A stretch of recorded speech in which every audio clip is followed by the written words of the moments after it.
देखियो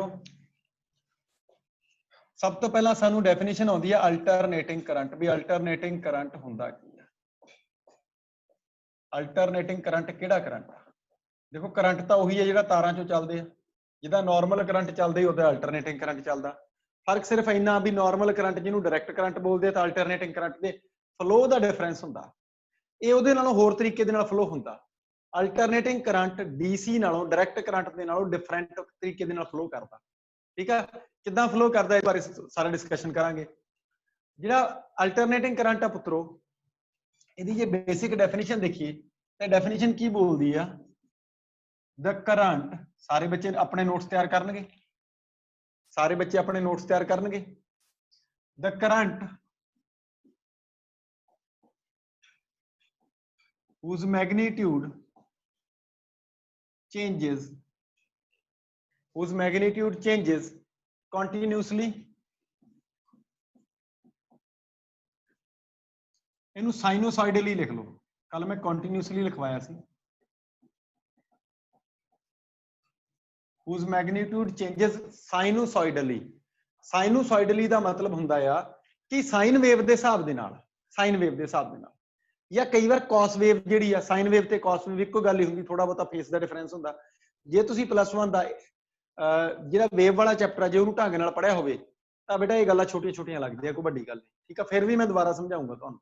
okay, whose magnitude changes sinusoidally with time and the direction reverses periodically, and the direction reverses periodically, ਤੇ ਜਿਹਦੀ direction ਪੀਰੀਓਡਿਕਲੀ reverse ਹੁੰਦੀ ਹੈ, ਮਤਲਬ ਇੱਕ ਪਾਰਟਿਕੂਲਰ ਟਾਈਮ ਪੀਰੀਅਡ ਤੋਂ ਬਾਅਦ ਜਿਹਦੀ ਡਾਇਰੈਕਸ਼ਨ ਪੁੱਠੀ ਹੋ ਜਾਂਦੀ ਹੈ, ਇਦਾਂ ਦਾ ਕਰੰਟ ਜਿਹਦਾ ਮੈਗਨੀਟਿਊਡ ਕਦੇ ਫਿਕਸ ਨਹੀਂ ਰਹਿੰਦਾ, ਲਗਾਤਾਰ ਬਦਲਦਾ ਰਹਿੰਦਾ, ਵੈਰੀ ਕਰਦਾ ਰਹਿੰਦਾ, ਔਰ ਜਿਹਦੀ ਡਾਇਰੈਕਸ਼ਨ ਇੱਕ ਪਾਰਟਿਕੂਲਰ ਟਾਈਮ ਪੀਰੀਅਡ ਤੋਂ ਬਾਅਦ ਰਿਵਰਸ ਹੋ ਜਾਂਦੀ ਆ, ਇਦਾਂ ਦੇ ਕਰੰਟ ਨੂੰ ਬੋਲਦਾ ਇਸ ਕਾਲਡ ਐਸ, ਇਦਾਂ ਦੇ ਕਰੰਟ ਨੂੰ ਕੀ ਬੋਲਦਾ? ਇਸ ਕਾਲਡ ਐਸ ਅਲਟਰਨੇਟਿੰਗ ਕਰੰਟ। ਹਾਂ ਬਈ, ਇਹਦੀ ਡੈਫੀਨੇਸ਼ਨ ਜਿਹੜੀ ਆ ਉਹਨੂੰ ਸਮਝਣ ਦੇ ਵਾਸਤੇ, ਮੈਂ ਇੱਕ ਡਾਇਗਰਾਮ ਡਰਾ ਕਰੂੰਗਾ। ਠੀਕ ਆ, ਇੱਕ ਡਾਇਗਰਾਮ ਤਾਂ ਸਾਈਨ ਵੇਵ ਵਾਲਾ ਡਰਾ ਕਰੂੰਗਾ, ਉਹ ਬਾਅਦ ਚ ਕਰਦਾ। ਇੱਕ ਮੈਂ ਪਹਿਲਾਂ ਚਲਾ ਕੇ ਦੱਸ ਦੇਣਾ ਤੁਹਾਨੂੰ ਵੀ ਕਿੱਦਾਂ, ਸਮਝ ਆ ਰਹੀ ਨਾ ਗੱਲ, ਕਿਸ ਟਾਈਪ ਦੇ ਨਾਲ। ਦੋ ਗੱਲਾਂ ਕਰਾਂਗੇ ਆਪਾਂ। ਚਲੋ ਪਹਿਲਾਂ ਗ੍ਰਾਫੀਕਲ ਰਿਪਰੈਜ਼ੈਂਟੇਸ਼ਨ ਦਿੰਦੇ ਆਪਾਂ। ਪਹਿਲਾਂ ਇਹਦਾ ਗ੍ਰਾਫੀਕਲ ਰਿਪਰੈਜ਼ੈਂਟੇਸ਼ਨ ਕਿੱਦਾਂ ਦਾ? ਓਕੇ, ਉਹਦੇ ਵਾਸਤੇ ਮੈਂ ਕੀ ਕਰੂੰਗਾ, ਮੈਂ ਇੱਕ ਗ੍ਰਾਫ ਡਰਾ ਕਰਨਾ। ਦੇਖੋ ਗ੍ਰਾਫ ਕਿਹਦੇ ਕਿਹਦੇ ਵਿਚਕਾਰ ਹੁੰਦਾ? ਇਧਰ ਵੱਲ ਨੂੰ ਤਾਂ ਮੈਂ ਕਰੰਟ ਮੰਨ ਲਿਆ, ਕਰੰਟ ਜਿਹੜਾ ਉੱਪਰ ਵੱਲ ਨੂੰ ਤਾਂ ਹੈ ਪੋਜ਼ਿਟਿਵ ਔਰ ਕਰੰਟ ਨੀਚੇ ਵੱਲ ਨੂੰ ਹੈ ਨੈਗੇਟਿਵ। ਮੈਨੂੰ ਨਹੀਂ ਲੱਗਦਾ ਇਹਦੇ ਵਿੱਚ ਕਿਸੇ ਬੱਚੇ ਨੂੰ ਕੋਈ ਸ਼ੱਕ ਹੋਣਾ ਚਾਹੀਦਾ। ਠੀਕ ਹੈ, ਸਾਈਨ ਵੇਵ ਕਿੱਦਾਂ ਦੀ ਹੁੰਦੀ? ਛੋਟੀਆਂ ਕਲਾਸਾਂ 'ਚ ਪੜ੍ਹੀ ਹੋਈ ਆ ਤੁਸੀਂ। ਸਾਈਨ ਵੇਵ ਕਿੱਦਾਂ ਦੀ ਹੁੰਦੀ? ਛੋਟੀਆਂ ਕਲਾਸਾਂ 'ਚ ਪੜ੍ਹੀ ਹੋਈ ਆ। ਜੇ ਨਹੀਂ ਪੜ੍ਹੀ ਮੈਂ ਮਾੜਾ ਜਿਹਾ ਦਿਖਾ ਦੇਣਾ ਤੁਹਾਨੂੰ। ਸਾਈਨ ਦੀ ਵੈਲਿਊ, ਹਾਂਜੀ ਇੱਥੇ ਮੈਂ ਥੀਟਾ ਲਿਖਦਾ, ਤੁਸੀਂ ਲਿਖਿਓ ਨਾ, ਇੱਕ ਵਾਰ ਲਿਖਿਓ ਨਾ।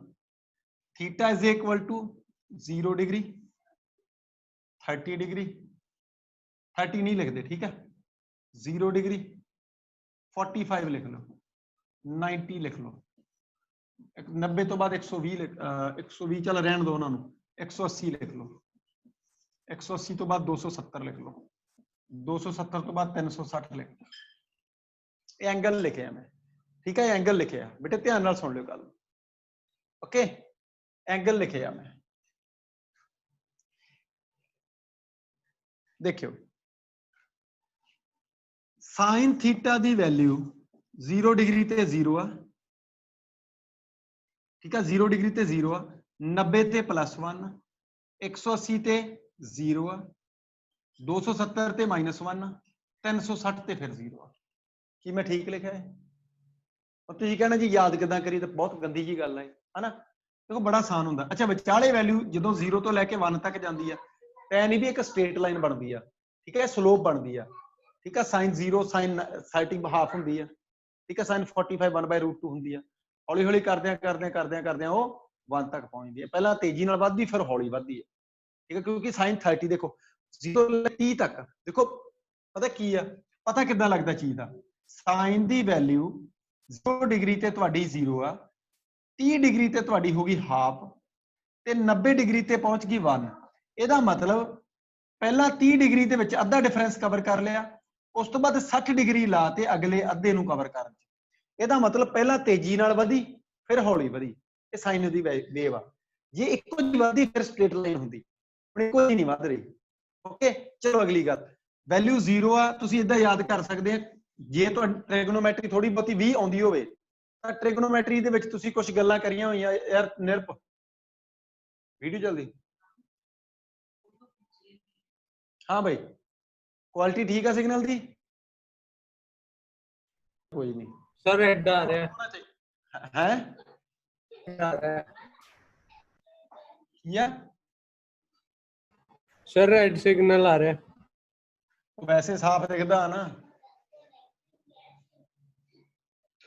साफ नहीं दिखता कंसंट्रेट रहो देखो की है बेटा 0 ਤੋਂ ਲੈ ਕੇ 90 90 ਤੋਂ ਲੈ ਕੇ 180 270 360 ਯਾਦ ਰੱਖਣ ਦੇ ਤਰੀਕੇ ਹੁੰਦੇ ਆ ਸਾਈਨ ਦੀ ਵੈਲਿਊ ਸਾਈਨ ਦੀ ਇਸ ਲਾਈਨ ਤੇ 0 ਔਰ ਇਸ ਲਾਈਨ ਤੇ +1 ਤੇ -1 ਤੇ -1 ਠੀਕ ਹੈ ਯਾਨੀ ਕਿ ਕਹਿਣ ਦਾ ਮਤਲਬ 90 ਤੇ +1 ਔਰ ਇੱਕ 270 ਤੇ -1 ਇਸ ਲਾਈਨ ਤੇ ਜਿੰਨੇ ਮਰਜ਼ੀ ਐਂਗਲ ਆਉਣ ਇੱਥੇ ਜਿਹੜਾ ਵੀ ਐਂਗਲ ਆਊਗਾ ਉਹ +1 ਆਊਗਾ ਜਿਹੜਾ ਵੀ ਐਂਗਲ ਇੱਥੇ ਆਊਗਾ ਉਹ -1 ਆਊਗਾ ਠੀਕ ਹੈ ਐਂਗਲ ਬਹੁਤ ਸਾਰੇ ਹੁੰਦੇ ਆ ਕੋਈ ਚੱਕਰ ਵਾਲੀ ਗੱਲ ਨਹੀਂ ਫਿਲਹਾਲ ਮੈਂ ਸਿੰਪਲ ਤੇ ਰੱਖੂੰਗਾ कॉम्प्लिकेशन च नहीं लेके जाता ओके अगे चलो इत्थे 0 डिग्री आ 90 डिग्री 45 मैं एक बार लीव करदा 90 डिग्री नु π/2 भी लिखते हैं याद है तुहानू सारे 180 नु असी पाई भी लिखते हैं 270 नु असी 3π/2 भी लिखते हैं 3/2 पाई 1.5 पाई और 360 नु असी 2 पाई लिखते हैं ਇਹ ਗੱਲਾਂ ਤੁਹਾਡੇ ਧਿਆਨ ਰੱਖਣ ਵਾਲੀਆਂ ਇਹ ਤੁਹਾਡੇ ਕੰਮ ਆਉਣਗੀਆਂ 0 ਤਾਂ 0 ਹੈ ਹੀ ਆ ਠੀਕ ਹੈ ਅਗਲੀ ਕੰਮ ਦੀ ਗੱਲ ਸੁਣੋ ਅਗਲੀ ਕੰਮ ਦੀ ਗੱਲ ਕੀ ਆ ਇਹ ਟਾਈਮ ਦੇਖੋ ਇੱਕ ਪੂਰੇ ਗੇੜੇ ਦੇ ਵਿੱਚ ਟਾਈਮ ਲੱਗਦਾ ਕੈਪੀਟਲ ਟੀ ਪੂਰੇ ਗੇੜੇ 'ਚ ਕਿੰਨਾ ਟਾਈਮ ਲੱਗਦਾ ਕੈਪੀਟਲ ਟੀ ਟਾਈਮ ਪੀਰੀਅਡ ਬੋਲਦੇ ਉਹਨੂੰ ਇੱਕ ਗੇੜਾ ਕੰਪਲੀਟ ਕਰਨ ਤੇ ਜਿਹੜਾ ਟਾਈਮ ਲੱਗਦਾ that is called as time period ਕੀ ਬੋਲਦੇ ਉਹਨੂੰ ਟਾਈਮ ਪੀਰੀਅਡ ਇੱਥੋਂ ਸਟਾਰਟ ਹੋਇਆ ਪੂਰਾ ਗੇੜਾ ਦੇ ਕੇ ਇੱਥੇ ਆਇਆ ਇਹਨੂੰ ਬੋਲਾਂਗੇ ਅਸੀਂ ਟਾਈਮ ਪੀਰੀਅਡ ਕੰਮ ਦੀ ਗੱਲ ਸੁਣਿਓ ਜੇ ਇੱਥੇ ਟਾਈਮ ਪੀਰੀਅਡ ਆ ਤੇ ਇਹਦਾ ਮਤਲਬ 180 ਤੇ ਕਿੰਨਾ ਟਾਈਮ ਹੋਇਆ ਕਿਉਂ ਬਈ ਅੱਧਾ ਹੋਇਆ ਇੱਥੋਂ ਚੱਲੇ ਇੱਥੇ ਪਹੁੰਚ ਗਏ ਇੱਥੇ ਪਹੁੰਚ ਗਏ ਇੱਥੇ ਪਹੁੰਚ ਗਏ ਇੱਥੇ ਪਹੁੰਚ ਗਏ 90 ਤੇ ਟਾਈਮ ਕਿੰਨਾ ਹੋਇਆ ਚੌਥਾ ਹਿੱਸਾ ਯਾਨੀ ਕਿ t/4 90 डिग्री 0 ਤੋਂ ਚੱਲੇ 90 डिग्री ਤੇ ਟਾਈਮ ਹੋ ਗਿਆ t/4 ਚੌਥਾ ਹਿੱਸਾ ਐਂਗਲ ਬਣਿਆ π/2 ਯਾਨੀ ਕਿ 90 डिग्री ਠੀਕ ਹੈ ਪਾਈ ਐਂਗਲ ਯਾਨੀ ਕਿ 180 डिग्री ਤੇ ਟਾਈਮ ਅੱਧਾ ਲੰਘ ਗਿਆ ਫਿਰ ਇੱਥੇ ਟਾਈਮ ਪੌਣਾ ਲੰਘ ਗਿਆ ਇੱਥੇ ਟਾਈਮ ਪੂਰਾ ਹੋ ਗਿਆ ਠੀਕ ਹੈ ਬੇਟਾ ਇੱਥੇ ਟਾਈਮ ਪੌਣਾ ਲੰਘ ਗਿਆ 3/4t ਪੌਣਾ ਟਾਈਮ ਪੀਰੀਅਡ ਦਾ 3/4 ਜਿਹੜੇ ਬੱਚੇ ਨੂੰ ਇੰਨੀ ਗੱਲ ਨਹੀਂ ਸਮਝ ਆਈ ਉਹ ਪੁੱਛ ਸਕਦਾ ਤੁਹਾਨੂੰ ਇਹ ਮੈਥਮੈਟਿਕਸ ਲੱਗਦਾ ਪਰ ਮੈਨੂੰ ਇਹ ਮੈਥ ਨਹੀਂ ਲੱਗਦਾ ਠੀਕ ਹੈ ਨਾ ਮੈਨੂੰ ਪਤਾ ਮੈਂ ਇਹ ਚੀਜ਼ਾਂ ਹੁਣ ਸਮਝਾਤੀਆਂ मैं राजी रहूंगा अगले चैप्टर जिहड़ा मैं करना कंप्लीट करना उस मैनू कोई दिक्कत नहीं आउंदी ठीक है आ जाओ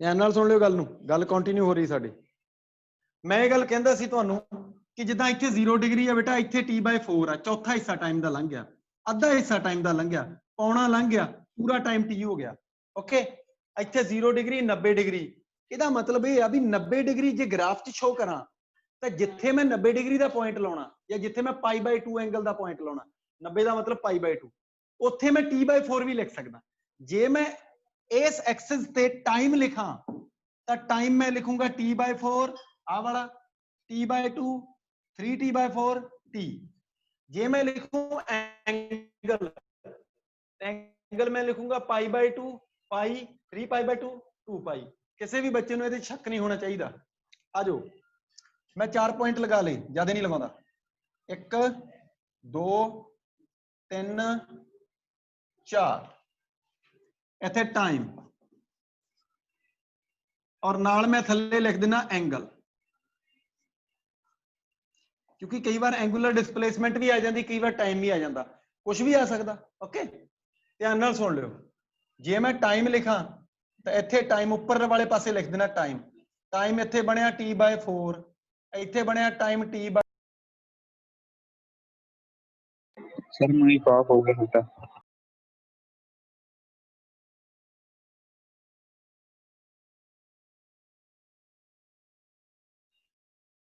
हाँ जी, कंटिन्यू कर लग्या। अब बोलो एक जना, T/4, T/2, 3T/4 and T। ठीक है, इन्नी चीज़ां आ गई। एक जना आवाज करो माड़ी जी। हर्ष? हाँ जी सर, आ रही है सर। ओके, एंगल T/4 ते एंगल बनया π/2। इत्थे थल्ले मैं लिखता एंगल π/2, इत्थे एंगल लिखता मैं पाई। ठीक है, कितना लिखता पुत? पाई। इत्थे एंगल लिखता 3π/2 यानी कि 1.5 पाई। इत्थे एंगल लिखता मैं 2 पाई। इक्को गल ही आ, क्योंकि मैं टेबल हुण तुहानूं क्लीयर करती सारी। ठीक है, इक्को गल ही आ। कंटिन्यू करा। हुण मैं ग्राफ बनाउणा, साइन थीटा दा ग्राफ। हाँ जी, इत्थे 0 आ, टाइम भी 0 आ, एंगल भी 0 आ। 0 ते वैल्यू हुंदी साइन दी 0, साइन वेव आए, ध्यान रखियो। उस तो बाद हुंदी +1, मैं इत्थे लिखदा करंट दी मैक्सिमम वैल्यू I0, करंट दी पीक वैल्यू I0। आ पॉइंट लाओ एक इत्थे। ओके, इत्थे एक पॉइंट ला लियो बेटा, एक इत्थे ला लियो। जे आ +I0 आ, एक इहदी बराबर दी डिस्टेंस ते थल्ले वाल नूं -I0 ला लियो। एक पॉइंट इत्थे आ जाऊगा, दसदा मैं किदां। और एक पॉइंट सॉरी इत्थे 0 इत्थे आ जाऊगा। आ साडा ग्राफ बनना। इस ग्राफ नूं ध्यान नाल बनाओ। कल वाली वेव ही है, कोई नवीं वेव नहीं बनाई मैं, कल वाली वेव ही बनाई है, इस कुछ नवा नहीं।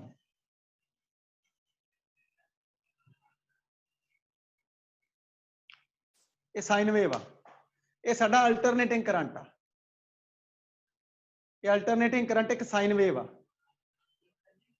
बेटे गल समझ आ रही सारिਆਂ ਨੂੰ कि नहीं आ रही? अगली गल ते आओ। हुण ये साइन वेव आ और मैं करंट ਨੂੰ रिप्रजेंट किवें करा? जिद्दां डीसी करंट ਹੁੰਦਾ ਸੀ डायरैक्ट करंट, ਹੁਣ मैं ਸਿੱਧਾ ਹੀ ਸ਼ੋ ਕਰ ਦਿੰਦਾ ਜੀ डायरैक्ट करंट ਕਿਹੜਾ ਹੈ ਜੀ? I ਹੈ ਜੀ, I is direct current DC, ਜਿਹੜਾ ਆਪਾਂ ਸੈਕੰਡ ਚੈਪਟਰ ਚ ਕਰਦੇ ਸੀ। ਠੀਕ ਆ, ਆਪਾਂ ਲਿਖਦੇ I इज करंट, ਬਸ। ਇੱਥੇ ਕਰੰਟ I ਹੋਈ ਕੋਈ ਨਹੀਂ, ਇਸ ਗੱਲ ਦਾ ਖਿਆਲ ਕਰਿਓ। ਇੱਥੇ ਸਾਈਨ ਵੇਵ ਆ ਤਾਂ ਕਰੰਟ ਕਿਸੇ ਵੀ ਪਾਰਟਿਕੂਲਰ ਟਾਈਮ ਤੇ ਜਿਹੜੀ ਵੈਲਿਊ ਆ ਉਹ ਮੈਂ ਕਿੱਦਾਂ ਰਿਪਰੈਜ਼ੈਂਟ ਕਰੂੰਗਾ। ਮੰਨ ਲਓ ਮੈਂ ਇੱਥੇ ਕੋਈ ਵੀ ਟਾਈਮ ਚੱਕਿਆ ਸਮਾਲ ਟੀ, ਕਿੰਨਾ ਟਾਈਮ ਚੱਕਿਆ? Small T. मैं आख्या स्मॉल टी टाइम ते पता करो, दसो करंट किन्ना? तो करंट बेटा स्मॉल टी टाइम ते इन्ना होगा, करंट स्मॉल टी टाइम ते इन्ना होगा। देखो इन्ना होगा इस ग्राफ के अकॉर्डिंग। ये वैल्यू मैं मान ली आई, इनू बोलते इंस्टैंटेनियस वैल्यू। की बोलते पुत्र इनू? Instantaneous value at any time T. और इहदी वैल्यू असीं किदां रिप्रजेंट करांगे? इस इक्वेशन च लिखियो, the instantaneous value of alternating current, the instantaneous value of alternating current at time t, t time ते, कोई भी time t, any time t ते, एनी टाइम t ते करंट दी इंस्टैंटेनियस वैल्यू जिहड़ी है वो कितनी आई बेटा? वो आऊगी I इज इक्वल टू, इहनूं लिखांगे I0 ते साइन वेव दे हिसाब दे नाल चेंज हुंदी आ I0 साइन ओमेगा टी। ये वेव दी पछाण आ बेटा। साइन वेव, साइन शो करदा भी साडी वेव साइन वेव आ। 0 तो लैके देखो साइन वेव किवें आ वैल्यू मिनिमम आ, इत्थे मैक्सिमम आ, 90 डिग्री ते मैक्सिमम आ, फिर पाई ते 180 डिग्री ते फिर 0 हो गई, फिर 270 ते माइनस च चली गई, फिर मैक्सिमम, फिर 0 ते आ गई। इसी तरीके दे नाल अगे भी चली जाऊगी। ये साडी साइन वेव आ और ये अल्टरनेटिंग करंट। क्लियर है कि नहीं क्लियर?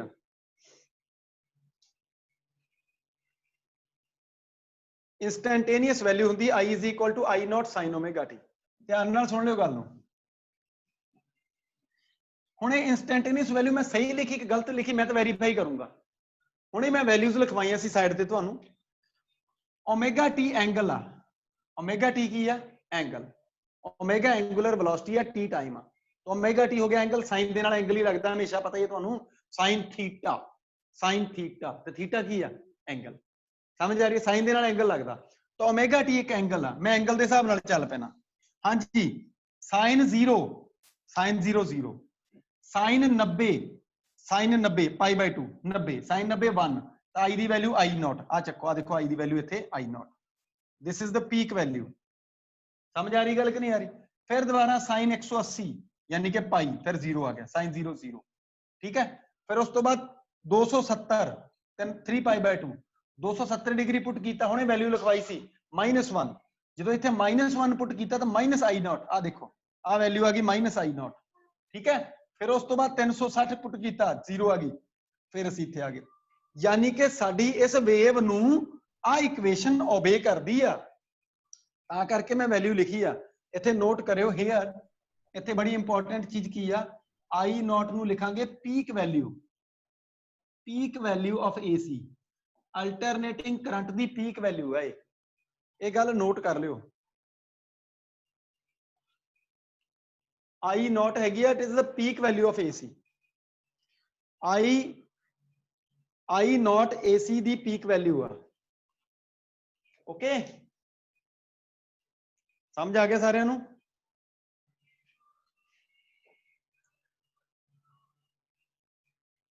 ਹਾਂ ਬਾਈ, ਹੁਣ ਅਗਲੀ ਗੱਲ ਸੁਣੋ। ਹੁਣ ਇਹ ਚੱਲਦੀ ਕਿਵੇਂ, ਫਲੋ ਕਿਵੇਂ ਕਰਦੀ AC? ਇਹ ਤਾਂ AC ਹੋ ਗਈ, ਠੀਕ ਹੈ, ਏਦਾਂ ਅੱਗੇ ਨੂੰ ਵੀ ਐਂ ਚੱਲੂਗੀ। ਮਤਲਬ ਹੁਣ ਦੇਖੋ, ਇੱਕ ਵਾਰ ਕਰੰਟ ਦੀ ਵੈਲਿਊ ਆ, ਕਰੰਟ ਆ, ਜਦੋਂ ਇੱਧਰ ਕਰੰਟ ਚੱਲ ਰਿਹਾ ਸੀ ਤੇ ਹੌਲੀ ਹੌਲੀ ਕਰੰਟ ਦਾ ਵੈਲਿਊ ਵੱਧਦੀ ਗਈ, ਵੱਧਦੀ ਗਈ, ਵੱਧਦੀ ਗਈ, ਵੱਧਦੀ ਗਈ, ਵੱਧਦੀ ਗਈ, ਵੱਧਦੀ ਗਈ, ਵੱਧਦੀ ਗਈ। ਜਦੋਂ ਅੱਧਾ ਟਾਈਮ ਪੀਰੀਅਡ ਹੋ ਗਿਆ, ਅੱਧਾ ਟਾਈਮ ਪੀਰੀਅਡ, ਤਾਂ ਕਰੰਟ ਰਿਵਰਸ ਹੋ ਗਿਆ ਤੇ ਕਰੰਟ ਦੀ ਵੈਲਿਊ ਨੈਗੇਟਿਵ ਡਾਇਰੈਕਸ਼ਨ 'ਚ ਵਧਣੀ ਸ਼ੁਰੂ ਹੋ ਗਈ। ਸਮਝ ਆ ਰਹੀ ਗੱਲ ਕਿ ਨਹੀਂ ਆ ਰਹੀ? ਫਿਰ ਘਟਣੀ ਸ਼ੁਰੂ ਹੋ ਗਈ ਜਦੋਂ ਟਾਈਮ ਕੰਪਲੀਟ ਹੋ ਗਿਆ, ਇੱਕ ਟਾਈਮ ਪੀਰੀਅਡ ਪੂਰਾ ਹੋ ਗਿਆ ਇੱਥੇ, ਯਾਨੀ ਕਿ ਇੱਕ ਗੇੜਾ ਪੂਰਾ ਹੋ ਗਿਆ। ਓਕੇ, ਉਸ ਤੋਂ ਬਾਅਦ ਫਿਰ ਕਰੰਟ ਉੱਪਰ ਵੱਲ ਨੂੰ ਵਧਣਾ ਸ਼ੁਰੂ ਹੋ ਜਾਊਗਾ। ਤਾਂ ਮੈਂ ਕੀ ਲਿਖਿਆ? ਮੈਂ ਲਿਖਿਆ current whose magnitude changes sinusoidally with time, ਜਿਹਦਾ ਮੈਗਨੀਟਿਊਡ ਸਾਈਨ ਵੇਵ ਦੇ ਹਿਸਾਬ ਦੇ ਨਾਲ ਵੈਰੀ ਕਰਦਾ ਤੇ ਜਿਹਦੀ ਡਾਇਰੈਕਸ਼ਨ ਇੱਕ ਪਾਰਟਿਕੂਲਰ ਟਾਈਮ ਪੀਰੀਅਡ ਤੋਂ ਬਾਅਦ, ਅੱਧੇ ਟਾਈਮ ਪੀਰੀਅਡ ਤੋਂ ਬਾਅਦ, ਠੀਕ ਹੈ, ਜਿਹਦੀ ਡਾਇਰੈਕਸ਼ਨ ਪੁੱਠੀ ਹੋ ਜਾਂਦੀ ਆ, ਰਿਵਰਸ ਹੋ ਜਾਂਦੀ ਆ, ਉਹਨੂੰ ਮੈਂ ਅਲਟਰਨੇਟਿੰਗ ਕਰੰਟ ਬੋਲਦਾ। ਜੇ ਹਜੇ ਵੀ ਨਾ ਸਮਝ ਆਇਆ ਫਿਰ ਆਉਂਦਾ ਵੀ ਨਹੀਂ, ਇਹ ਵੀ ਦੱਸ ਦੇਣਾ ਤੁਹਾਨੂੰ, ਇੰਨਾ ਜ਼ੋਰ ਲੱਗਿਆ ਮੇਰਾ। ਆ ਜਾਓ, ਇੱਕ ਗੱਲ ਮੈਂ ਹੋਰ ਦੱਸਾਂ ਤੁਹਾਨੂੰ। ਦੇਖੋ, ਮੰਨ ਲਓ ਮੇਰੇ ਕੋਲ ਆ ਬੈਟਰੀ ਆ, ਬੈਟਰੀ ਦੇ ਨਾਲ, ਕੱਲ ਵੀ ਮੈਂ ਐਗਜ਼ਾਮਪਲ ਦਿੱਤਾ ਸੀ, ਦੁਬਾਰਾ ਸੁਣੋ। ਮੈਂ ਬੈਟਰੀ ਦੇ ਨਾਲ ਬਲਬ ਲਗਾਤਾ, ਬਲਬ ਜਗ ਗਿਆ। ਸਾਈਨੋਸਾਈਡਲੀ ਦਾ ਮਤਲਬ ਸਾਈਨ ਵੇਵ ਦੇ ਅਕੋਰਡਿੰਗ, ਸਾਈਨੋਸਾਈਡਲੀ ਦਾ ਮਤਲਬ ਸਾਈਨ ਵੇਵ, ਠੀਕ ਆ। ਆ ਜਾਓ, ਬਲਬ ਜਗ ਗਿਆ ਬਈ। ਜਦੋਂ ਬਲਬ ਜਗ ਗਿਆ ਇੱਥੇ, ਜਦੋਂ ਬਲਬ ਜਗ ਗਿਆ ਕਰੰਟ ਚੱਲ ਗਿਆ। ਇਸ ਕਰੰਟ ਦਾ ਨਾਮ ਹੈ ਡਾਇਰੈਕਟ ਕਰੰਟ। ਇਹ ਕਰੰਟ ਦਾ ਨਾਮ ਹੈ DC। DC ਡਿਪਟੀ ਕਮਿਸ਼ਨਰ ਨਹੀਂ ਹੁੰਦਾ ਫਿਜ਼ਿਕਸ ਦੇ ਵਿੱਚ। ਸਮਝ ਆ ਰਹੀ ਗੱਲ ਕਿ ਨਹੀਂ ਆ ਰਹੀ? ਫਿਜ਼ਿਕਸ ਦੇ ਵਿੱਚ DC ਡਿਪਟੀ ਕਮਿਸ਼ਨਰ ਨਹੀਂ ਹੁੰਦਾ। ਫਿਜ਼ਿਕਸ ਦੇ ਵਿੱਚ DC ਨੂੰ ਡਾਇਰੈਕਟ ਕਰੰਟ ਬੋਲਦੇ ਆ। ਡਾਇਰੈਕਟ ਕਰੰਟ ਕੀ ਬੋਲਦੇ ਆ? ਡਾਇਰੈਕਟ ਕਰੰਟ, ਜਿਹੜਾ ਇੱਕ ਹੀ ਡਾਇਰੈਕਸ਼ਨ 'ਚ ਚੱਲੇ। ਇਹਦੀ ਡਾਇਰੈਕਸ਼ਨ ਹਮੇਸ਼ਾ ਹੀ ਰਹਿਣੀ ਹੈ, ਇਹ ਕਦੇ ਨਹੀਂ ਬਦਲਦੀ। ਪਰ ਜਿਹੜੀ AC ਆ, AC ਬਦਲੂ। ਕਿੱਦਾਂ ਬਦਲੂ ਦੇਖਿਓ। ਆ AC ਸੋਰਸ, AC ਸੋਰਸ ਲਗਾਤਾ ਮੈਂ। AC ਸੋਰਸ ਨੇ ਇੱਕ ਹਾਫ ਟਾਈਮ, ਯਾਨੀ ਕਿ ਇੱਥੋਂ ਤੋਂ ਲੈ ਕੇ ਇੱਥੋਂ ਤੱਕ T/2 ਟਾਈਮ, ਅੱਧਾ ਟਾਈਮ ਪੀਰੀਅਡ ਤਾਂ AC ਸੋਰਸ ਦਾ ਆ ਟਰਮੀਨਲ ਪੋਜ਼ਿਟਿਵ ਹੋਊਗਾ ਤਾਂ ਨੈਗੇਟਿਵ ਹੋਊਗਾ ਤੇ ਕਰੰਟ ਇਦਾਂ ਚੱਲੂਗਾ, ਯਾਨੀ ਕਿ ਬਲਬ ਜਗੂਗਾ। ਇਹਦਾ ਮਤਲਬ ਇਹ ਨਹੀਂ ਬਲਬ ਬੁੱਝੂਗਾ। ਦੇਖੋ, ਰੂਲ ਇਹ ਬੋਲਦਾ, ਕਹਿੰਦਾ ਵੀ ਜਦੋਂ ਕਰੰਟ ਵਧਿਆ ਵਧਿਆ ਵਧਿਆ, ਬਲਬ ਇੱਕੋ ਦਮ ਫੁੱਲ ਹੋ ਗਿਆ, ਇੱਥੇ ਬਲਬ ਦਾ ਚਾਨਣ ਫੁੱਲ ਹੋ ਗਿਆ, ਫਿਰ ਬਲਬ ਦਾ ਚਾਨਣ ਘਟਣ ਲੱਗ ਗਿਆ ਔਰ ਇੱਥੇ ਜਾ ਕੇ ਬਲਬ ਦਾ ਚਾਨਣ 0 ਹੋ ਗਿਆ, ਕਰੰਟ 0 ਹੋ ਗਿਆ। ਜਦੋਂ ਹੀ ਕਰੰਟ 0 ਹੋ ਗਿਆ, ਆਹ ਟਰਮੀਨਲ ਦੀ ਪੋਜ਼ਿਟਿਵਨੈਸ ਖਤਮ ਹੋ ਗਈ, ਇਸ ਟਰਮੀਨਲ ਦੀ ਨੈਗੇਟਿਵਨੈਸ ਖਤਮ ਹੋ ਗਈ, ਪੋਲੈਰਿਟੀ ਖਤਮ ਹੋ ਗਈ ਤੇ ਨਵੀਂ ਪੋਲੈਰਿਟੀ ਜਿਹੜੀ ਜਨਰੇਟ ਹੋਈ ਉਹ ਜਸਟ ਇਸ ਤੋਂ ਪੁੱਠੀ ਜਨਰੇਟ ਹੋਈ। ਇਹ AC ਸੋਰਸ ਦੀ ਖਾਸੀਅਤ ਆ। ਤਾਂ ਕਰਕੇ AC ਸੋਰਸ ਤੇ ਕਦੇ ਵੀ ਕੋਈ ਟਰਮੀਨਲ ਨਹੀਂ ਲਾਏ ਜਾਂਦੇ। ਜਿੱਦਾਂ ਬੈਟਰੀ ਚਲਾਉਂਦੇ ਨਾ, ਇੱਧਰ ਪਲੱਸ ਤੇ ਇੱਧਰ ਮਾਈਨਸ, ਉਦਾਂ ਹੀ AC ਸੋਰਸ ਦਾ ਕੋਈ ਟਰਮੀਨਲ ਨਹੀਂ ਹੁੰਦਾ। ਕਿਉਂ ਨਹੀਂ ਹੁੰਦਾ? ਬਿਕੋਜ਼ AC ਸੋਰਸ ਜਿਹੜਾ ਆ ਉਹਦਾ ਇੱਕ ਟਰਮੀਨਲ ਇੱਕ ਵਾਰ ਪੋਜ਼ਿਟਿਵ ਹੁੰਦਾ, ਅਗਲੇ ਹਾਫ ਸਾਈਕਲ 'ਚ ਉਹੀ ਟਰਮੀਨਲ ਨੈਗੇਟਿਵ ਬਣ ਜਾਂਦਾ। ਓਕੇ, ਆ ਜਾਓ। ਤਾਂ ਅਗਲੇ ਹਾਫ ਸਾਈਕਲ 'ਚ ਆਹ ਟਰਮੀਨਲ ਪੋਜ਼ਿਟਿਵ ਔਰ ਦੂਸਰੇ ਵਾਲਾ ਟਰਮੀਨਲ ਨੈਗੇਟਿਵ ਬਣ ਗਿਆ, ਔਰ ਇਹੀ ਕਰੰਟ ਜਿਹੜਾ ਪਲੱਸ ਨੂੰ ਜਾਂਦਾ ਸੀ, ਇਹ ਕਰੰਟ ਪੁੱਠਾ ਆ ਗਿਆ ਮਾਈਨਸ। ਯਾਨੀ ਕਿ ਪਹਿਲੇ ਹਾਫ ਸਾਈਕਲ 'ਚ ਜਿੰਨਾ ਚਾਰਜ ਇੱਧਰ ਫਲੋ ਕੀਤਾ ਸੀ, ਉਨਾ ਹੀ ਚਾਰਜ ਅਗਲੇ ਹਾਫ ਸਾਈਕਲ 'ਚ ਪੁੱਠਾ ਆ ਗਿਆ। ਇਹ ਉਹੀ ਚੀਜ਼ ਹੈ ਜਿੱਦਾਂ ਮੰਨ ਲਓ ਮੈਂ ਕਿਸੇ ਦੀ ਜੇਬ 'ਚ 10 ਰੁਪਏ ਪਾ ਲਏ, ਫਿਰ ਕੱਢ ਲਏ, ਫਿਰ ਪਾਤੇ, ਫਿਰ ਕੱਢ ਲਏ, ਫਿਰ ਪਾਤੇ, ਫਿਰ ਕੱਢ ਲਏ। ਆਹ ਹਿਸਾਬ ਕਿਤਾਬ ਚੱਲਦਾ ਹੈਗਾ। ਕਰੰਟ ਇਹਨੂੰ ਚਲਾ ਗਿਆ, ਫਿਰ ਇਹਨੂੰ ਚਲਾ ਗਿਆ, ਫਿਰ ਇਹਨੂੰ ਚਲਾ ਗਿਆ, ਏਦਾਂ ਹੀ ਵਾਈਬ੍ਰੇਸ਼ਨ ਕਰਦਾ ਰਹਿੰਦਾ। ਹੁਣ ਜੇ ਏਦਾਂ ਵਾਈਬ੍ਰੇਸ਼ਨ ਕਰੂਗਾ ਕਰੰਟ, ਤਾਂ ਕੀ ਸਾਡੀ ਡਿਵਾਈਸ ਖਰਾਬ ਨਾ ਹੋ ਜੂਗੀ? ਕਿਉਂ ਬਈ, ਆਹ ਵਾਲੀ ਡਿਵਾਈਸ ਖਰਾਬ ਨਾ ਹੋ ਜੂਗੀ? ਇਹ ਬਲਬ ਲੱਗਿਆ, ਇਹ ਖਰਾਬ ਹੋ ਸਕਦਾ। ਧਿਆਨ ਨਾਲ ਸੁਣਿਓ ਹੁਣ ਗੱਲ ਨੂੰ। ਜੇ ਫ੍ਰੀਕੁਐਂਸੀ ਘੱਟ ਹੋਵੇ, ਘੱਟ ਦਾ ਮਤਲਬ ਕੀ, ਬੜੇ ਹੌਲੀ ਹੌਲੀ ਕਰੰਟ ਵੱਧ ਰਿਹਾ ਜੀ, ਫਿਰ ਟਰਮੀਨਲ ਹੌਲੀ ਹੌਲੀ ਵਧਿਆ ਜੀ, ਫਿਰ ਕਰੰਟ ਹੌਲੀ ਹੌਲੀ ਪੁੱਠੇ ਪਾਸੇ ਨੂੰ ਵਧਿਆ ਜੀ, ਆਹ ਵਾਲਾ ਕੰਮ ਬੜਾ ਹੌਲੀ ਪ੍ਰੋਸੈਸ ਹੋਵੇ, ਫਿਰ ਤਾਂ ਭਈਆ ਬਲਬ 100% ਤੁਹਾਡਾ ਮੈਨੂੰ ਲੱਗਦਾ ਨਹੀਂ ਵੀ 2 ਮਿੰਟ ਕੱਢੂਗਾ। ਪਰ ਹੁੰਦਾ ਕੀ ਆ, ਹੁੰਦਾ ਇਹ ਵੀ ਦੀ ਫ੍ਰੀਕੁਐਂਸੀ ਬਹੁਤ ਬਹੁਤ ਜ਼ਿਆਦੀ ਹੁੰਦੀ ਆ। ਇਹ ਤਾਂ ਤੁਹਾਨੂੰ ਮੈਂ ਬਣਾ ਕੇ ਦਿਖਾਈ ਵੀ ਆਲਟਰਨੇਟਿੰਗ ਕਰੰਟ ਆ, ਠੀਕ ਆ। ਐਕਚੁਅਲੀ 'ਚ ਇਹਦੀ ਜਿਹੜੀ ਫ੍ਰੀਕੁਐਂਸੀ ਹੁੰਦੀ ਆ, ਉਹ ਫ੍ਰੀਕੁਐਂਸੀ ਇੰਨੀ ਜ਼ਿਆਦੀ ਹੁੰਦੀ ਆ ਵੀ ਤੁਸੀਂ ਐ ਲਾ ਕੇ ਚੱਲੋ ਵੀ ਇੰਡੀਆ ਦੇ ਵਿੱਚ ਜਿਹੜੀ ਸਟੈਂਡਰਡ ਫ੍ਰੀਕੁਐਂਸੀ ਬਿਜਲੀ ਬੋਰਡ ਦੀ ਆ, ਬਿਜਲੀ ਬੋਰਡ ਦੀ ਸਟੈਂਡਰਡ ਫ੍ਰੀਕੁਐਂਸੀ ਇੰਡੀਆ ਦੇ ਵਿੱਚ, ਉਹਦੀ ਵੈਲਿਊ ਬੇਟਾ 50 ਹਰਟਜ਼ ਆ। ਕਿੰਨੇ ਹਰਟਜ਼ ਆ? 50। ਇੰਡੀਆ ਦੇ ਵਿੱਚ ਸਟੈਂਡਰਡ ਫ੍ਰੀਕੁਐਂਸੀ 50 ਹਰਟਜ਼ ਆ। ਇਹਦਾ ਮਤਲਬ ਇਹ ਆ, ਫ੍ਰੀਕੁਐਂਸੀ ਆਊ ਕਿੱਥੇ, ਇਹ ਵੀ ਦੱਸਦਾ ਮੈਂ ਤੁਹਾਨੂੰ। ਆ ਗੱਲ ਕਲੀਅਰ ਹੋ ਗਈ ਤੁਹਾਡੇ ਇਦਾਂ ਵਾਈਬ੍ਰੇਸ਼ਨ ਵਾਲੀ? ਕਿਸੇ ਨੂੰ ਕੋਈ ਸ਼ੱਕ ਨਹੀਂ? ਜੇ ਕੋਈ ਤੁਹਾਨੂੰ ਪੁੱਛੇ, ਜੇ ਤੁਹਾਨੂੰ ਕੋਈ ਪੁੱਛੇ ਵੀ ਕਰੰਟ ਏਸੀ ਚੱਲਦੀ ਕਿੱਦਾਂ ਵੀ ਸਰਕਟ 'ਚ, ਤੁਸੀਂ ਕਿੱਦਾਂ ਦੱਸੋਗੇ? ਅੱਧੇ ਹਾਫ ਸਾਈਕਲ ਇਦਾਂ ਚੱਲਦੀ ਹੈ ਜੀ, ਅੱਧੇ ਹਾਫ ਸਾਈਕਲ ਇਦਾਂ ਚੱਲਦੀ ਆ, ਅੱਧੇ ਹਾਫ ਸਾਈਕਲ ਇਦਾਂ ਚੱਲਦੀ, ਇਹ ਵਾਈਬ੍ਰੇਟ ਕਰਦੀ ਆ। ਇਹਦਾ ਵਾਈਬ੍ਰੇਸ਼ਨ ਪ੍ਰੈਕਟੀਕਲੀ ਤੁਸੀਂ ਕਿੱਦਾਂ ਦੇਖ ਸਕਦੇ ਆ? ਮੰਨ ਲਓ ਤੁਸੀਂ ਮੇਜਰ ਕਰਨਾ ਹੈ ਵਾਈਬ੍ਰੇਸ਼ਨ, ਸਾਨੂੰ ਇਦਾਂ ਨਹੀਂ ਪਤਾ ਲੱਗਦਾ, ਤੁਸੀਂ ਗੱਪਾਂ ਮਾਰੀ ਜਾਂਦੇ, ਮੈਨੂੰ ਐ ਬੋਲੋ ਤੁਸੀਂ ਵੀ ਸਰ ਤੁਸੀਂ ਗੱਪ ਮਾਰ ਰਹੇ ਆ, ਤੁਹਾਡਾ ਸਾਨੂੰ ਨਹੀਂ ਸਮਝ ਆਉਂਦੀ, ਠੀਕ ਆ। ਤਾਂ ਬੜੀ ਸਿੰਪਲ ਜੀ ਗੱਲ ਆ, ਤੁਸੀਂ ਕੀ ਕਰੋ, ਸਵਿਚ ਦੇ ਵਿੱਚ ਉਂਗਲ ਪਾ ਦਿਓ, ਤੁਹਾਨੂੰ ਕਰੰਟ ਲੱਗੂਗਾ। ਜਾਂ ਤੁਸੀਂ ਇੱਕ ਤਾਰ ਫੜ ਲਓ ਕਰੰਟ ਵਾਲੀ, ਤਾਂ ਤੁਹਾਨੂੰ ਵਾਈਬ੍ਰੇਸ਼ਨ ਆਊਗਾ। ਤੁਸੀਂ ਉਸ ਵਾਈਬ੍ਰੇਸ਼ਨ ਨੂੰ ਫੀਲ ਕਰੋ। ਉਹ ਵਾਈਬ੍ਰੇਸ਼ਨ ਕਿਹੜਾ ਆ? ਏਸੀ ਦਾ ਵਾਈਬ੍ਰੇਸ਼ਨ ਆ। ਇਹ ਵਾਈਬ੍ਰੇਸ਼ਨ ਤੁਹਾਨੂੰ ਡੀਸੀ 'ਚ ਨਹੀਂ ਮਿਲੂਗਾ। ਇਹ ਵਾਈਬ੍ਰੇਸ਼ਨ ਸਿਰਫ ਤੇ ਸਿਰਫ ਏਸੀ ਦੇਊਗੀ ਤੁਹਾਨੂੰ। ਮਤਲਬ ਕਿ ਤੁਹਾਨੂੰ ਫੜ ਲੂਗੀ, ਛੱਡ ਦੂਗੀ, ਫੜ ਲੂਗੀ, ਛੱਡ ਦੂਗੀ, ਫੜ ਲੂਗੀ, ਛੱਡ ਦੂਗੀ। ਜਦੋਂ 1 ਸੈਕਿੰਡ 'ਚ ਤੁਹਾਨੂੰ 50 ਵਾਰ ਫੜਿਆ ਤੇ ਛੱਡਿਆ, ਤਾਂ ਦੱਸੋ ਬੰਦੇ ਦੇ ਪੱਲੇ ਛੱਡਿਆ ਕੀ ਫਿਰ? ਸਮਝ ਆ ਰਹੀ ਗੱਲ? ਤਾਂ ਕਰਕੇ ਏਸੀ ਬਹੁਤ ਡੇਂਜਰਸ ਆ। ਮੈਨੂੰ ਉਮੀਦ ਆ ਤੁਹਾਨੂੰ ਸਾਰਿਆਂ ਨੂੰ ਬਹੁਤ ਅੱਛਾ ਲੱਗਿਆ ਔਰ ਸਮਝ ਵੀ ਆ ਰਿਹਾ। ਕਿਸੇ ਵੀ ਬੱਚੇ ਨੂੰ ਇਹਦੇ ਵਿੱਚ ਕੋਈ ਸ਼ੱਕ ਹਜੇ ਤੱਕ? ਹਾਂ ਬਈ, ਕਿਸੇ ਵੀ ਬੱਚੇ ਨੂੰ ਕੋਈ ਸ਼ੱਕ? ਬੋਲੋ ਬੇਟਾ। ਦੇਖ ਰਿਹਾ ਜੀ। ਮੇਰੇ ਕੋਲ ਸਿਗਨਲ ਬਹੁਤ ਅੱਛਾ ਬੇਟਾ, ਲੀਵ ਕਰਕੇ ਦੁਬਾਰਾ ਜੁਆਇਨ ਕਰ ਲਾ। ਹੈ ਸਿਗਨਲ ਦੀ ਕੁਆਲਿਟੀ ਜਦੋਂ ਮੇਰੇ ਕੋਲ ਡਾਊਨ ਹੋ ਜਾਂਦੀ, ਮੈਂ ਆਪੇ ਹੀ ਕਹਿ ਦੇਣਾ ਵੀ ਡਾਊਨ ਹੋ ਗਈ। ਹੁਣ ਆ ਜਾਓ ਕੰਟੀਨਿਊ ਕਰੀਏ। ਧਿਆਨ ਨਾਲ ਸੁਣੋ ਗੱਲ ਨੂੰ, ਅਗਲੀ ਗੱਲ ਸੁਣਿਓ। ਹੁਣ ਫ੍ਰੀਕੁਐਂਸੀ ਕਰਨੀ ਤੁਹਾਡੇ ਨਾਲ ਮੈਂ, ਵੀ ਫ੍ਰੀਕੁਐਂਸੀ 1 ਸੈਕਿੰਡ 'ਚ 50 ਵਾਰ ਵਾਈਬ੍ਰੇਸ਼ਨ ਜੇ ਹੋਇਆ, ਫ੍ਰੀਕੁਐਂਸੀ, ਠੀਕ ਆ। ਫ੍ਰੀਕੁਐਂਸੀ ਕਿੱਥੇ ਆ? ਦੇਖਦੇ ਤੇ ਹੈ ਨਹੀਂ ਸਾਨੂੰ। ਦੇਖੋ ਬੜੀ ਸਿੰਪਲ ਜੀ ਗੱਲ ਦੱਸਾਂ ਤੁਹਾਨੂੰ। ਇਹ ਤਾਂ ਮੈਂ ਇੱਕ ਛੋਟੀ ਜੀ ਵੇਵ ਬਣਾਈ ਸੀ, ਠੀਕ ਆ, ਜਿਹਦੀ ਇਕੁਏਸ਼ਨ ਮੈਂ I = I0 sin ωt ਲਿਖਤੀ। ਮੰਨ ਲਓ ਮੈਂ ਇਹਨੂੰ ਵੇਵ ਨੂੰ ਥੋੜਾ ਜਿਹਾ ਜ਼ਿਆਦਾ ਬਣਾਵਾਂ ਤੇ ਇਦਾਂ ਦੀ ਆਊਗੀ। ਸਮਝ ਆ ਰਹੀ ਗੱਲ ਕਿ ਨਹੀਂ ਆ ਰਹੀ? ਇਹ ਅਲਟਰਨੇਟਿੰਗ ਕਰੰਟ ਆ। ਅੱਛਾ, ਇੱਕ ਮੈਂ ਹੋਰ ਇਹਦੇ ਥੱਲੇ ਬਣਾ ਦਿੰਦਾ, ਹੈਗਾ ਇਹ ਵੀ ਅਲਟਰਨੇਟਿੰਗ ਕਰੰਟ ਆ। ਮੈਨੂੰ ਦੱਸੋ ਇਹਨਾਂ 'ਚ ਜ਼ਿਆਦੀ ਫ੍ਰੀਕੁਐਂਸੀ ਕਿਹਦੀ ਆ? ਨੀਚੇ ਵਾਲੀ ਜਾਂ ਉੱਪਰ ਵਾਲੀ?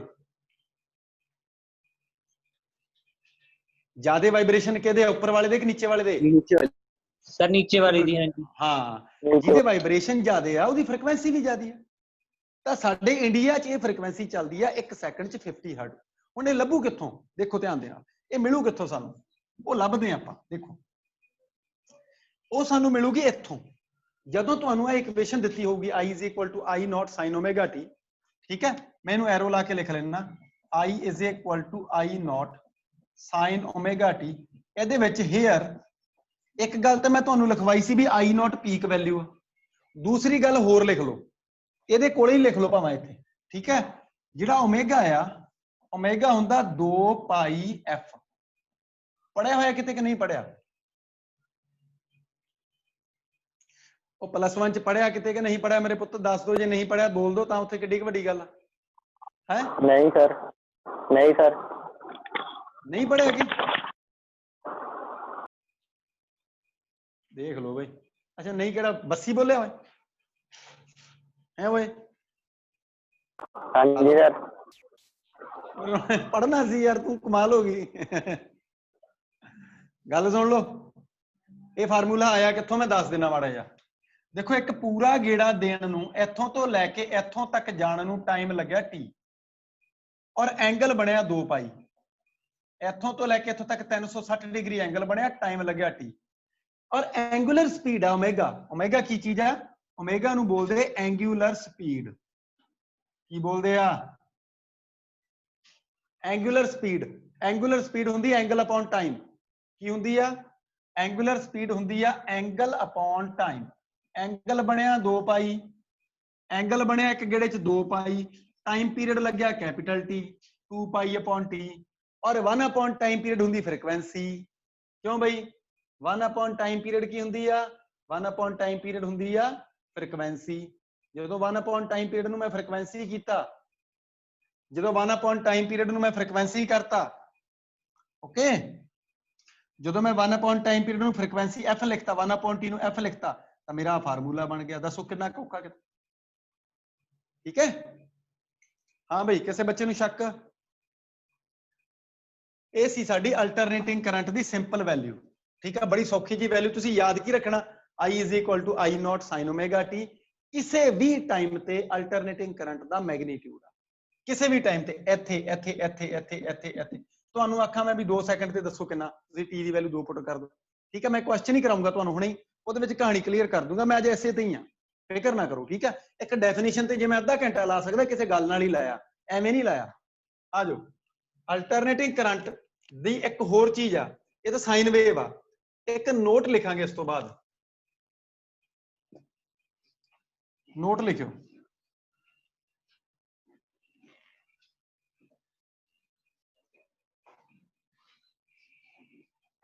ਲਿਖਿਓ ਨਵੀਂ ਲਾਈਨ ਤੋਂ, ਲਿਖਿਓ the instantaneous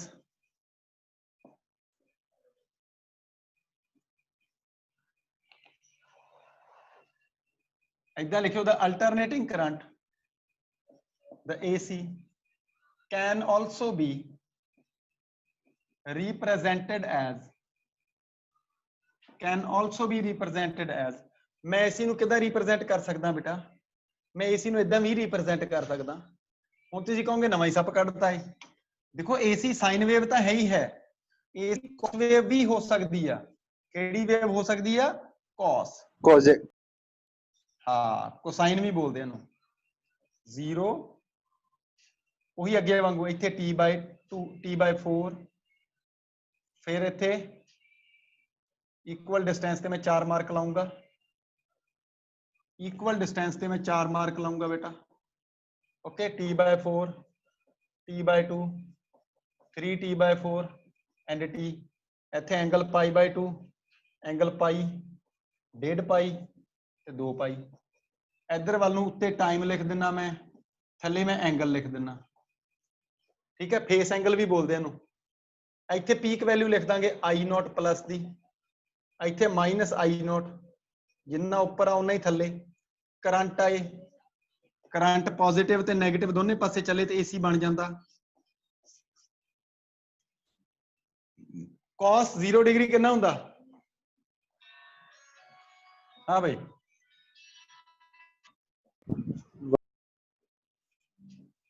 ਬੋਲੋ ਬੋਲੋ ਵੀ।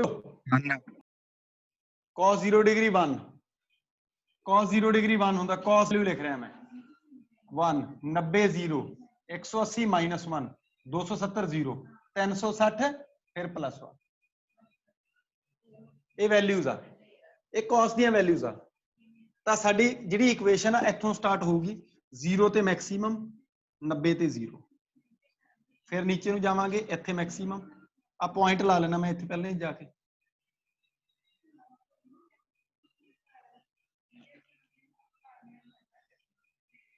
ਆਹ ਲਾਈਨ ਇਹਦੇ ਬਰਾਬਰ ਹੋਣੀ ਚਾਹੀਦੀ ਹੈ। ਠੀਕ ਹੈ, ਅੱਗੇ ਵੀ ਚੱਲੂਗੀ ਇੱਥੇ, ਫਰਕ ਕੋਈ ਨਹੀਂ। ਉਸ ਵੇਵ ਤੇ ਇਸ ਵੇਵ ਚ ਕੋਈ ਫਰਕ ਨਹੀਂ, ਕਿਉਂਕਿ ਚੱਲਣੀਆਂ ਤਾਂ ਦੋਨੇ ਵੇਵ ਹੀ ਆਈ ਆ। ਦੋਨੋਂ ਵੇਵ ਨਹੀਂ ਇਦਾਂ ਚੱਲਣਾ, ਦੋਨੋਂ ਵੇਵ ਨੇ। ਫਰਕ ਸਿਰਫ ਸਟਾਰਟਿੰਗ ਦਾ।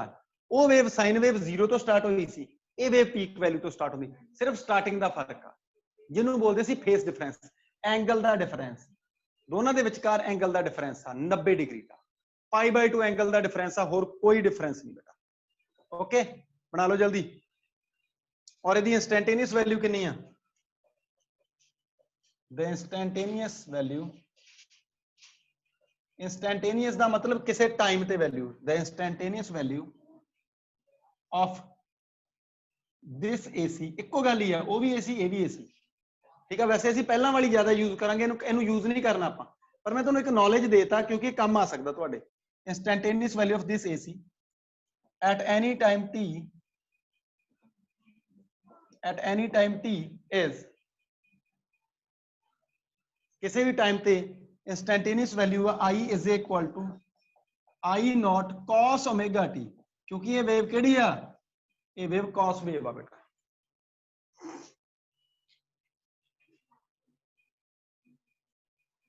किसी ने कोई शक तो पूछ लो।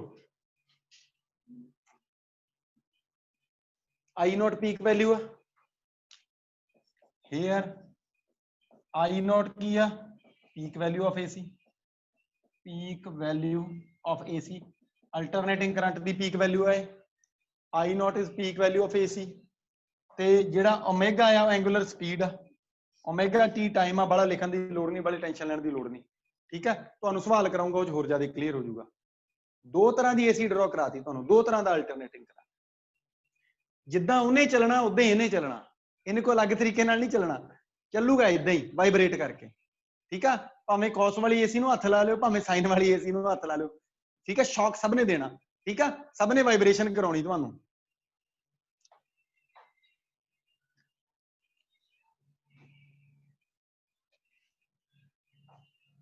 हाँ जी, नोट कर लिया सब ने? शाबाश, जल्दी करो।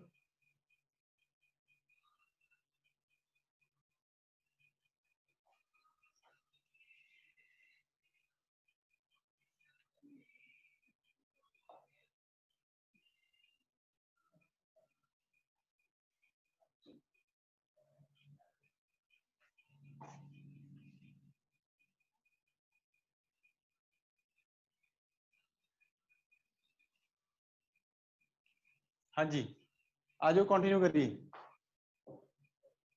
इस तो बाद गल आउंदी अल्टरनेटिंग करंट तो बाद अल्टरनेटिंग EMF, अल्टरनेटिंग वोल्टेज। तो जिद्दां दा करंट उदां दी वोल्टेज, जिद्दां दा करंट उदां दी वोल्टेज। ओके, ध्यान नाल सुन लो। अगला टॉपिक लिखो अल्टरनेटिंग वोल्टेज, ऐसे में ही चेंज कर देना मैं, अल्टरनेटिंग वोल्टेज। तो मैनू लगता नहीं डेफिनेशन च कोई चेंज होंदी है। अल्टरनेटिंग वोल्टेज का मतलब आ जी बैटरी आ जिहड़ा लाया ना सोर्स, कहंदा इहदी वोल्टेज अल्टरनेटिंग वोल्टेज, इहदी वोल्टेज दसो कितनी, समझ आ रही गल कि नहीं आ रही? तो देखो वोल्टेज तो वेरीएबल आ, जो करंट वेरीएबल आ, करंट टिकदा नहीं, कदे वध गया कदे घट गया, तो वोल्टेज बैटरी की किदां टिक सकती है? वोल्टेज भी वेरीएबल आ, जवां जिद्दां करंट वैरी करदा सेम तरीके नाल वोल्टेज वैरी करदा, क्योंकि करंट वोल्टेज ने तो पैदा किया। क्लीयर है गल कि नहीं क्लीयर? बैटरी ने तो करंट आया, जे बैटरी वैरी करूगी तो करंट भी वैरी करूगा। इट मीनस EMF वैरी करदा, ओनू बोलदे अल्टरनेटिंग वोल्टेज या अल्टरनेटिंग EMF, ठीक है। अल्टरनेटिंग वोल्टेज दे विच डेफिनेशन पाओ भाई, देखो मैं तो लिखी हुई है, ठीक है, तुसीं लिख लो। The voltage whose magnitude changes sinusoidally with the time and direction reverses periodically is called as alternating voltage। ਉਹਨੂੰ मैं alternating voltage बोलता। लिख लो, शाबाश, शेर बन जाओ। ਹੁਣ सेम डेफिनेशन ही कराती ਤੁਹਾਨੂੰ, सेम डेफिनेशन कराती, कॉपी मारनी, कुछ नहीं करना होर,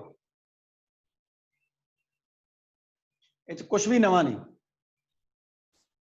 दो डायग्राम जमा सेम बनने, साइन वेव वाला ते कॉस वेव वाला।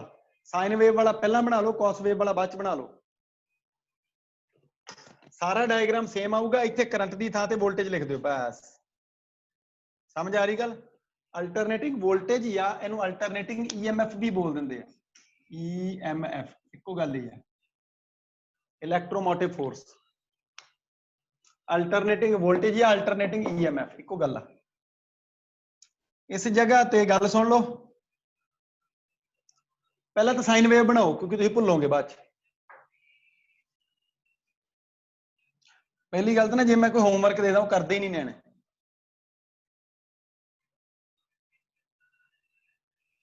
आ जाओ,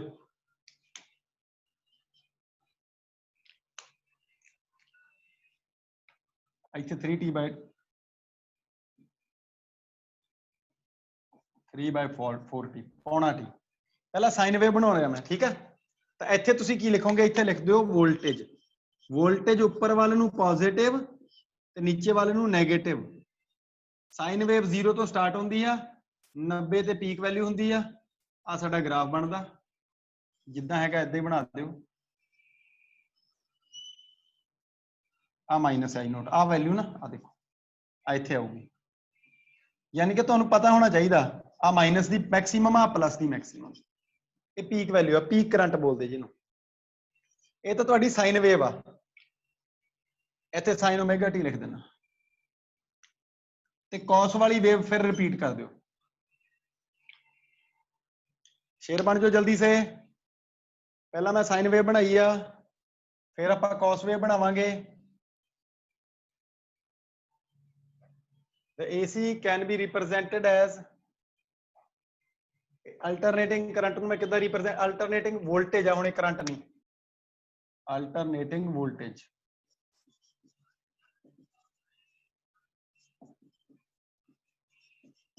can be represented as, ਇਹਦਾ ਮਤਲਬ ਇੱਥੇ ਵੀ ਵੋਲਟੇਜ ਆਊਗੀ E।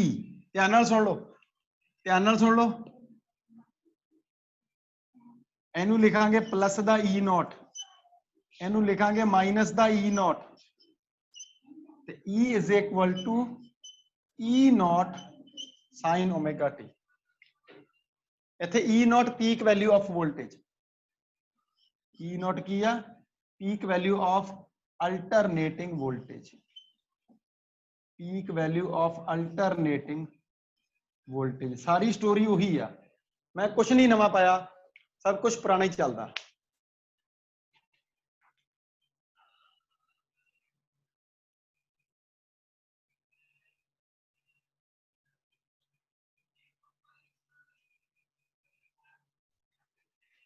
बना लो जल्दी। अज मैं कलियां डेफिनेशन कराइया तुहानू, अल्टरनेटिंग वोल्टेज दी ते अल्टरनेटिंग EMF दी। वैसे मीन वैल्यू का डेरिवेशन हो जाता, पर मैनू ये भी ये ना आया तो मीन वैल्यू मैं कित्थों करा लूंगा तुहानू। समझ भी आ गया कि नहीं?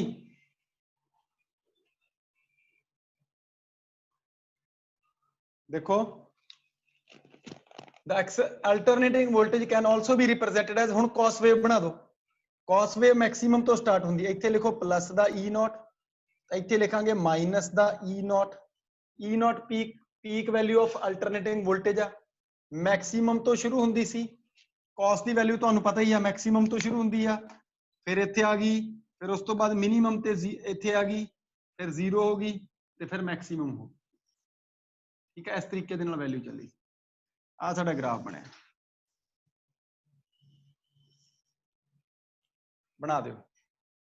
और अगे भी चलूगा, अगे भी इदा चलूगा, वहम ना कर लो भी इत्थे खत्म हो जाऊगा। इत्थे लिख दो इंस्टैंटेनियस वैल्यू एज की बार cos omega t, instantaneous value of this alternating voltage at any time t is E not cos omega t। बेटा मैं पहला भी दसिया भी मैं साइन वाली वैल्यू ज्यादा यूज करूंगा, cos वाली वैल्यूज बहुत घट यूज करनी। ठीक है, चेंजेस करते हैं, जल्दी कर लो।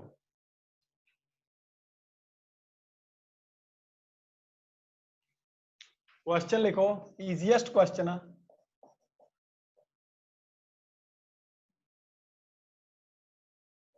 The instantaneous value of AC is I is equal to 5 sin 3 pi t, 5 sin 3 pi t।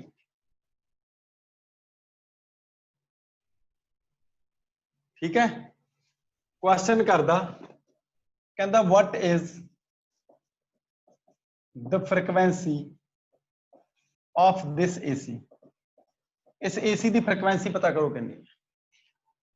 सवाल सामने आ गया साडे, एसी की फ्रिक्वेंसी पता करो कितनी है। साडे कोले इक्वेशन की सी, साडे कोले इक्वेशन सी,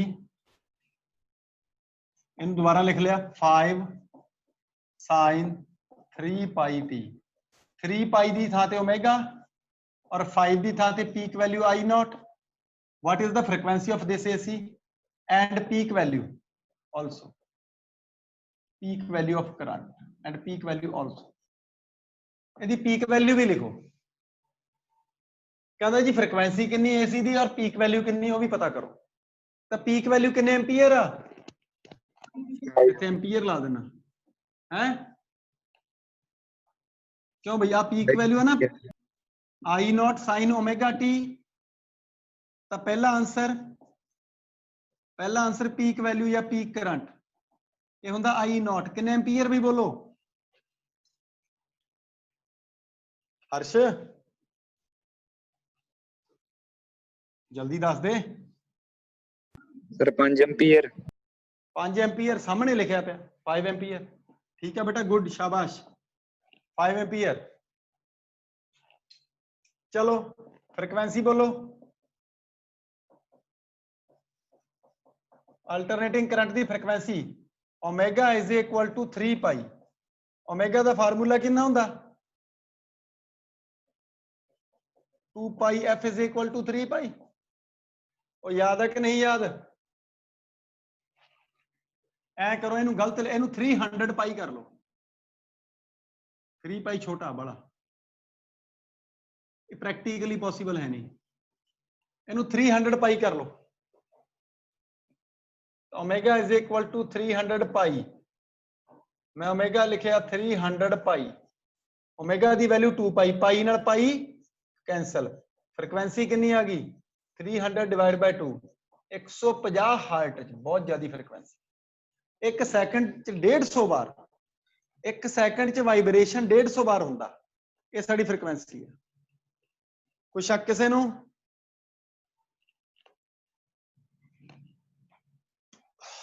पता लग रहा कि नहीं लग रहा? ये सवाल मुश्किल लग्या पूछ सकते हैं।